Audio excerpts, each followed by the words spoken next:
Hello, pattern readers. I am sneaking in some final predictions for what we will very soon see in the Wheel of Time Season 1.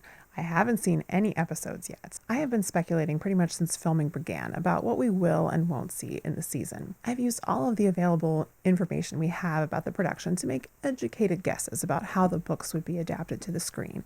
I've even looked at other book-to-screen adaptations as sort of guides for the kinds of changes we might see. Now it's time to take all the information we have from promotional material, interviews, production stills, sleuthing from our friends at WoTSeries.com, and more, and try to put it all together. And I'm going to include some recent teasers that I haven't had a chance to break down. Since season 1 is almost upon us, I want to let you know that if all goes well, I do plan to have one video out on release day, November 19th.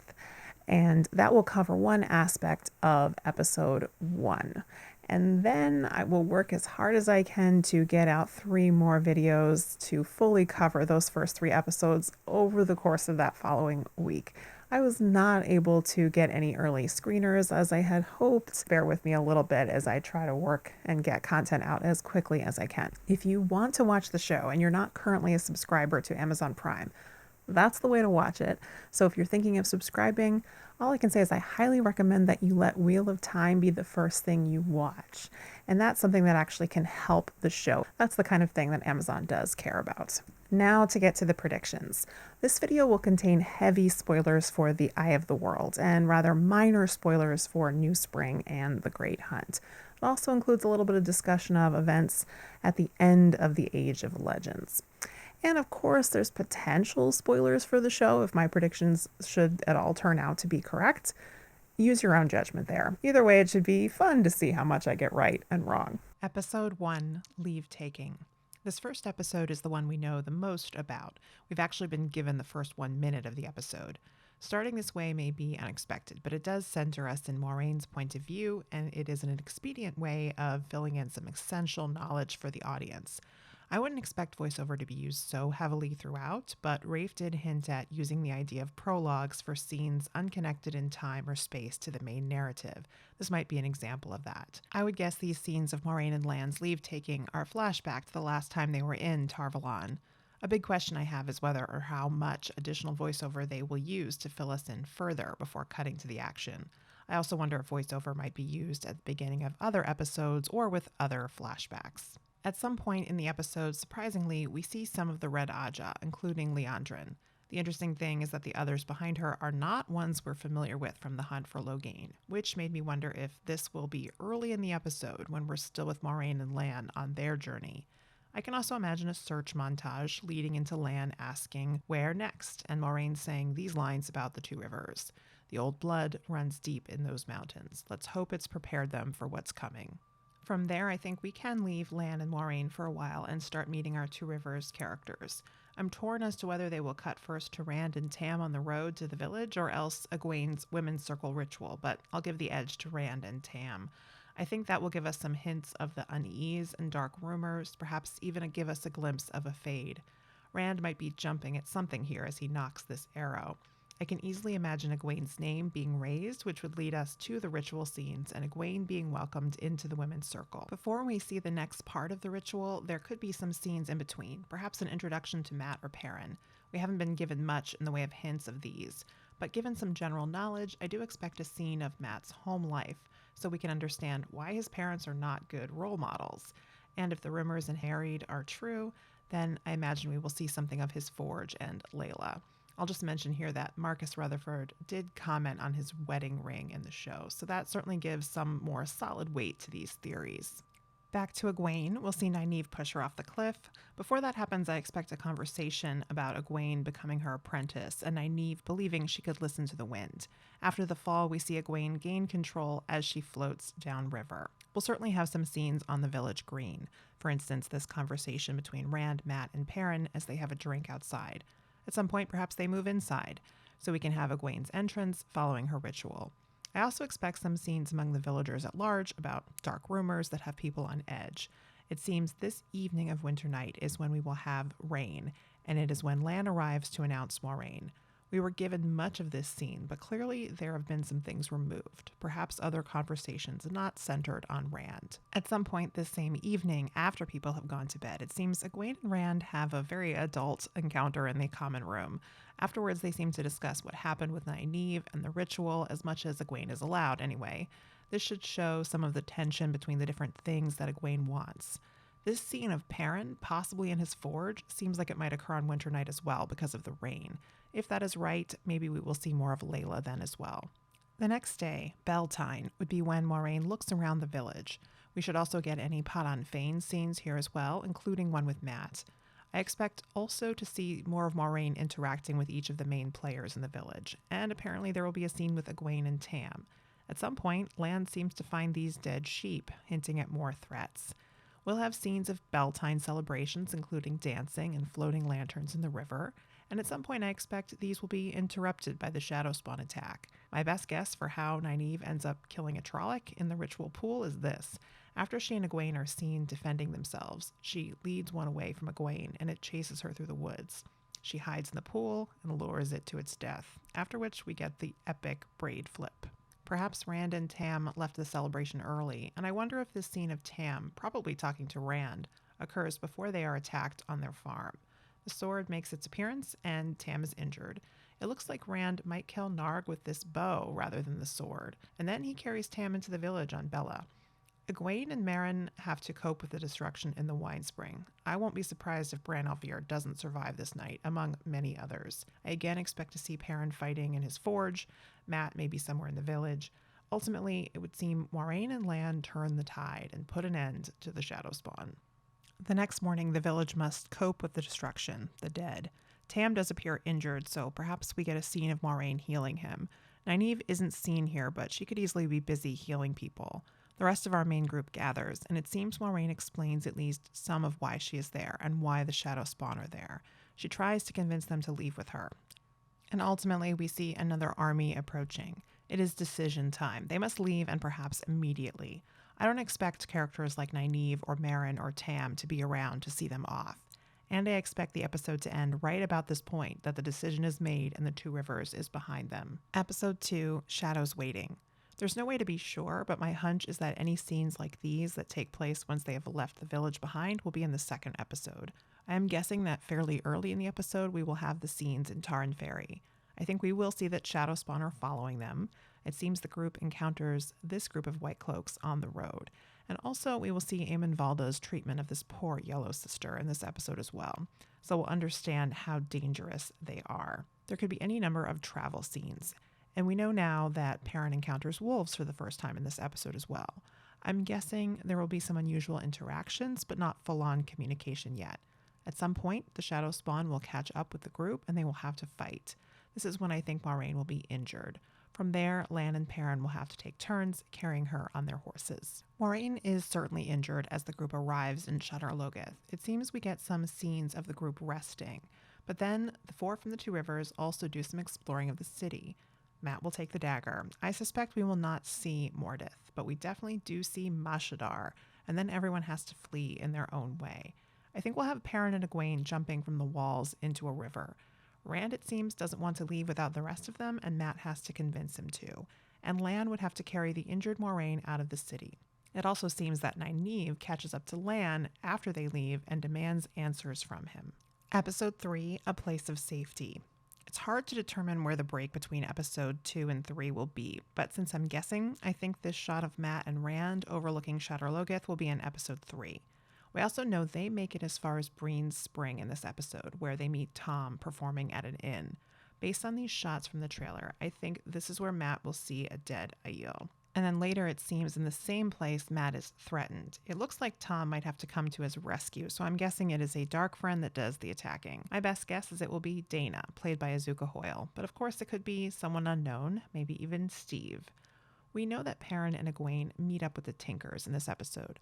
Before that happens, though, I think we will see this scene of the two of them sitting by a fire and Perrin asking Egwene if she thinks they'll ever go home. This next shot was surprising because we see them here with some of the Tuatha'an walking behind them. At first I thought it might be some other group that was threatening them and the Tinkers, but that doesn't make a whole lot of sense. I think instead this is when they first come across the caravan and they don't know yet that the traveling people are not a threat to them. We then see them sitting with Aram, Rain, and Ela. The most confusing part of this episode for me is Logain. This released promotional still listed for the episode shows him in a cage, as we've seen him before, being transported by this group of Aes Sedai. The problem is, we also know at some point we see him loose and causing mayhem in Gildan. Episode 3 appears to be the first episode we meet Logain, and he's already captured? What about all that Gildan fighting and the Aes Sedai capturing him? I actually think that doesn't happen until episode 4, so bear with me and I will explain. That leaves Moraine and Lan and Nynaeve. I suspect they won't have met up with the Aes Sedai and Logain yet, though some chance they do by the end of the episode. We should see the three of them dealing with some of the interpersonal dynamics among them. Maybe we get the reveal that Nynaeve can channel, animosity from Nynaeve towards Moraine, an attraction forming between Lan and Nynaeve, and add to that the injury of Moraine, which perhaps Nynaeve will try to heal. It seems she won't be able to channel to do so, though, but maybe she keeps Moraine alive long enough to get her to Kareen. Episode 4, The Dragon Reborn. There is newly added casting information on IMDb that might be useful, but huge grain of salt here. This kind of information on IMDb can very easily be wrong before an episode actually airs. Still, for whatever it is worth, actors known to be part of the Gildan scenes are listed for episode 4, The Dragon Reborn. So for now, I am guessing we see all of the fighting in Gildan and Logain's capture in this episode, and I am guessing that these scenes are going to have to be shown in flashback.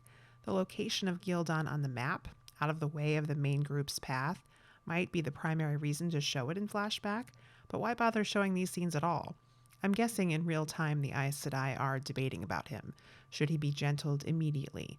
Could he really be the Dragon Reborn? And showing these scenes would be a way to show how dangerous he is, so he's not just a man glaring in a cage. At some point, Moraine and Lan and Nynaeve will find this group. I think Moraine will then be healed. I think we'll also get this scene with Stepan, where he's probably talking to Nynaeve. There are bound to be other scenes of Aes Sedai talking to Nynaeve, so she will be learning more about the White Tower just as they are learning of her. Perrin and Egwene might be with the Tuatha on this entire episode. Certainly there are some dynamics to explore there, especially with Aram, but I wonder what more we can get here. Maybe we could get another wolf encounter, maybe some interesting stuff with dreams from either or both Perrin and Egwene. And it also looks more like the White Cloaks will confront and capture Perrin and Egwene when they are still with the Tinkers. So perhaps that will happen by the end of the episode, and their reason for doing so might tie back to the encounter they had with them in episode 2. Then we have Mat and Rand, who are likely still with Tom, who we believe is also in this episode. So I am guessing, as I have before, that Tom will travel further on the road with them. But then we know Tom has to have his fateful encounter with a Fade, which we saw a flash of in the trailer. So Mat and Rand will have to leave him behind. The other characters we know are in this episode are the Grinwells. Not just Master and Mistress, but they will have some young children, including a younger than expected daughter. I'm expecting Rand and Mat to meet them after they leave Tom, and perhaps they will give them a rest on their farm as in the book. But in order to expedite getting the guys to Tar Valon in the next episode, which I think has to happen, I can also imagine Master Grinwell giving them a ride to the river Aranin near Arengil so they could catch a boat. Episode 5, Blood Calls Blood. Things get a little confusing for me again in the break between this episode and the last because there are some conflicting clues about whether Kareen appears in this episode or whether she was killed in episode 4. But for now I am guessing the action is in this episode. Logain attempts to break free while his followers attack. Kareen and others try to stop Logain and she is killed.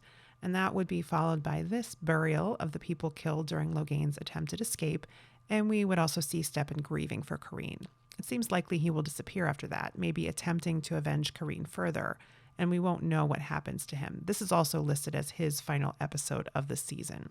Perrin and Egwene might start this episode as the captives of the White Cloaks. We do know that at least Aram and Ela are in this episode, and most likely Rain as well, so perhaps they see them being taken. I could see it being a significant thing for Aram, having to watch the two of them be taken and not being able to do anything to intervene. I can imagine seeing Egwene and Perrin in the hands of men who we've already seen kill an Aes Sedai in a gruesome way will be quite terrifying. At this point, I really can't imagine Moraine and Lan and Nynaeve being able to come to their rescue.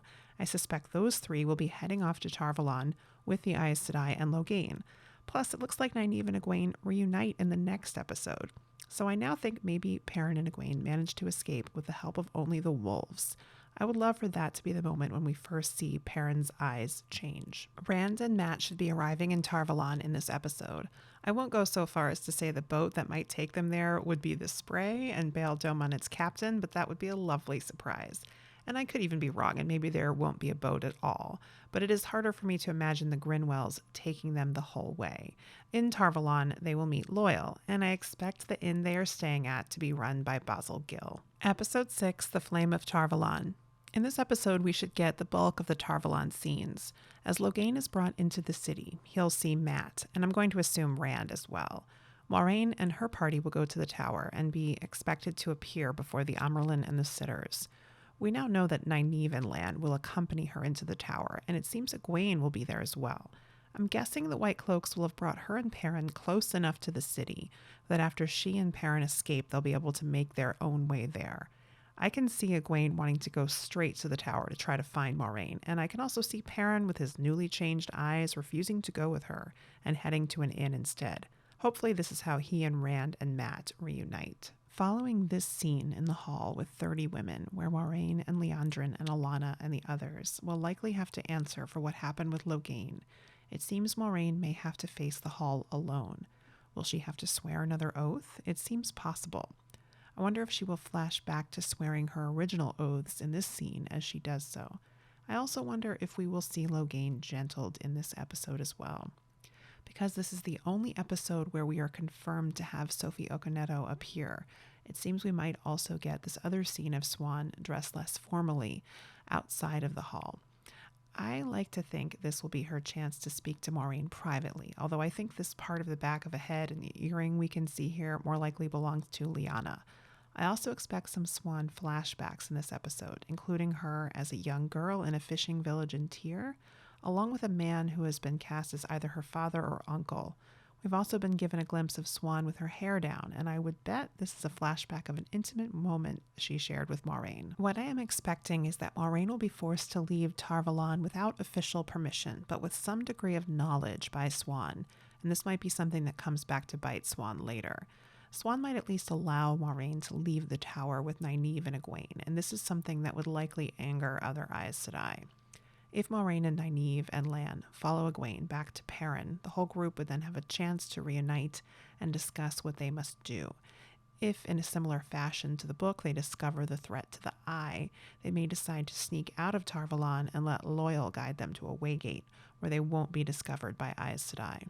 It seems they might separate into two groups as they leave and meet up again at the waygate. Moiraine has to convince them to enter. Episodes 7 and 8 with unknown titles. We know very little about these episodes, so I am tackling them together. Perhaps we get the conclusion of the ways. We should get the arrival in Fal Dara and meeting characters like Agilmar and Min. We get a clearly very potent scene between Rand and Egwene, which might leave Rand looking angry and teary-eyed. Maybe we get some kind of a raid or attack on the keep since we have this crossbow shot. And we have the preparations for Tarwin's Gap and the main party to head into the Blight. I am mixed on whether we will see Padan Fain again. There was some long ago reporting that he was only in one episode. IMDb now has him listed in these last couple of episodes, but again, that could be wrong. Some other really interesting things happen in episode 7 if we can believe some information on IMDb. This might be where we get the flashbacks to the Battle of the Shining Walls or the Blood Snow, maybe as a prologue to the episode. A stunt woman playing Tigraine Mantir, who we see here, is supposed to appear in this episode. We also are supposed to see a Malkiri woman and child in the episode.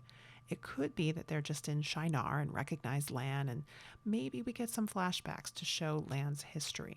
That also made me wonder if this scene with Lan and Moiraine might happen here as part of his flashbacks. The only oddity is that both Alanna and Nynaeve appear to be behind Moiraine. Nynaeve could be there in the present, but Alanna wouldn't, and of course Nynaeve wouldn't be there in flashback. So either that isn't Nynaeve, or else this scene is not in this episode. This might be the biggest mystery to me. I'm still torn on how much of the Blight and the Eye and Tarwin's Gap will appear in which episode, but I think there needs to be some time after those events to wrap up and set up what comes next. We also appear to be getting a flashback to the Age of Legends in episode 8 because we have castings for Luz Theron Telamon and Latra Pose de Cume, the Aes Sedai who led the opposition against him and tried to stop him in his plan to lead a strike on Shayol Ghul. It was her actions that led to Luz Theron taking only 100 men with him, which meant that Saidin was tainted and Saidar was not, all of which led directly to the breaking. Any such scenes would make a great open to the episode. I'm not expecting much Forsaken action, but perhaps an appearance by Baalzamon. In this episode, we will have to see characters reckon with the fact that Rand can channel. I believe Moiraine will tell him he is the Dragon Reborn, but without Swan present. I am hoping that the episode can effectively set up Season 2, which might mean some characters have to say their goodbyes in Valdara already. Maybe the horn will already be stolen. And maybe this IMDb listing for a small girl on the Western Shore will mean we get a shot of Shan-Chan's ships heading for the Westlands. I know there are a million more things that I could say, but before you know it, we're going to be watching those first 3 episodes. I'd love to hear your thoughts in the comments, but if you are someone who has seen any of those first 3 episodes ahead of the broad release, please leave those spoilers out of the comments until those first 3 episodes are out there. Make sure you are a subscriber and have turned on notifications so you don't miss my Season 1 reviews and breakdowns. And for the last time before Season 1 premieres, gird your loins, my friends.